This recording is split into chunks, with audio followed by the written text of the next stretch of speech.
Tamil Christian network நேயர்களுக்கு ஆண்டவராக இயேசு கிறிஸ்துவின் இனிய நாமத்தில் அன்பின் வாழ்த்துக்கள். இன்றைக்கு உலகை அதிர வைத்த ஒரு மனிதனை குறித்து தான் உங்களோடு பேச போகிறேன். அவர் பெயர் ஈவாண்டர் ஹோலிக்ஃபீல்டு என்பதாகும். இவர் நல்ல ஒரு கிறிஸ்தவர். இவர் அமெரிக்க தேசத்தின் குத்துச்சண்டை வீரர். லேசான கன எடையுள்ள குத்துச்சண்டையிலும் அதிக கன எடையுள்ள குத்துச்சண்டையிலும் சாம்பியனாக வலம் வந்தவர். இவரை தோற்கடிக்க எவரும் இல்லை என்று சொல்லக்கூடிய அளவிற்கு முன்னாள் உலக சாம்பியன் இவர்தான். இந்த ஈவாண்டர் ஹோலிக்ஃபீல்டு என்பவருடைய வாழ்க்கையில் நடந்த சில சுவாரஸ்யமான அனுபவங்களை உங்களோடு நான் பகிர்ந்து கொள்ளப் போகிறேன். இவரை தி ரியல் டீல் என்று பட்டப்பெயரிட்டு அழைத்தனர். அந்த அளவிற்கு இவர் புகழ் பெற்றவர்.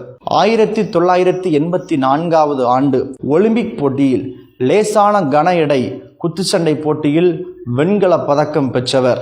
அது மாத்திரமல்ல, 1988 ஆண்டில் அதிக கன எடையுள்ள குத்துச்சண்டை போட்டியில் 4 முறை உலக சாம்பியன் பட்டம் பெற்றவர். இத்தனை விருதுகளுக்கு சொந்தக்காரர் இந்த ஹோலிக்ஃபீல்டு. இவர் ஒரு மனிதனை எதிர்கொள்ள வேண்டியிருந்தது.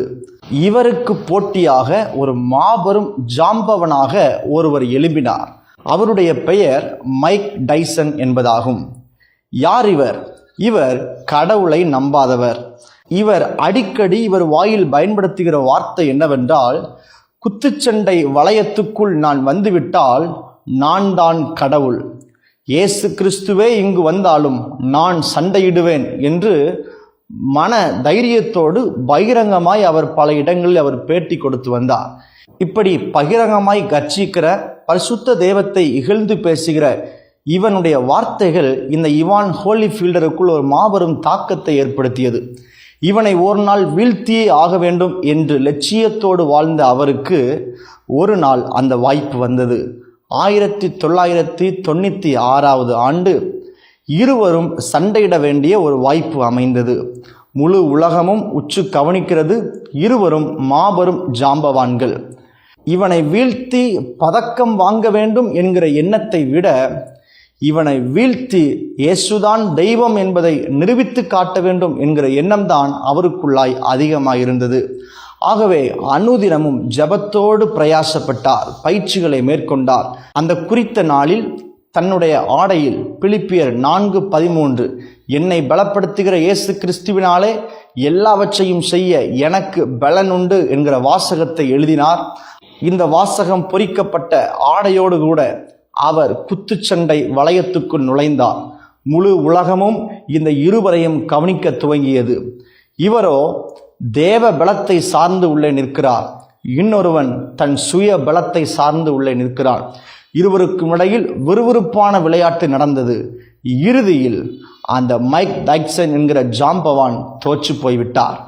இந்த சாதனையானது 1996 ஆண்டு நவம்பர் மாதம் 9 அரங்கேறியது. இந்த ஈவாண்டர் ஹோலிக்ஃபீல்டு என்பவர் ஜெயம் பெற்றார்.